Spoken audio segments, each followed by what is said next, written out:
Wake up, don't eat, let your glycogen deplete. Because if you mind your gut, you do in fact keep your mind.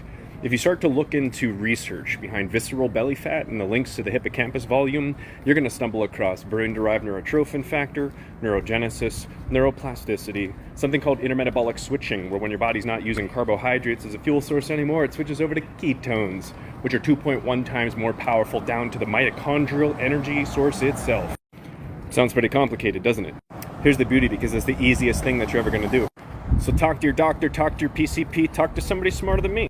But I specifically remember fasting 20 hours a day every single day for an entire year, not eating for 3 to 5 days at the beginning of every single month because I want to learn how to read books on a faster speed, and I learned that neurogenesis is the birth of new brain cells in your memory and learning center.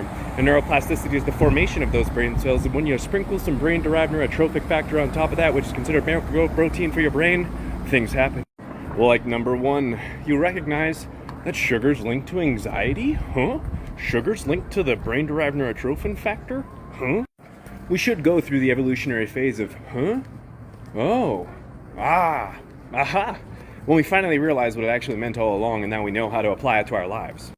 I realized that my diet was about 4,000 calories of candy and ice cream and just pure garbage. At the end of the day, it's why I created the 50 Brain Cell Challenge for people. It's why we have a 24-page paper of healthy foods written by a gut restoration dietitian, so everybody understands how to eat food. And most of the foods you want to eat don't taste good because they're not laced with ingredients that signal the brain and say, depression, tastes great. So if you eat a lot of sugar, this is known to increase anxiety and lower brain-derived neurotrophin factor levels, which sounds much worse than it probably actually is, right?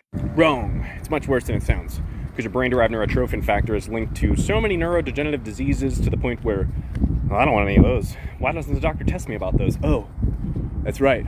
They're one of the preventative things, that if we know that that's off, we can prevent ourselves from experiencing the things that medicine is known to increase brain-derived neurotrophin factor. Wait a second here.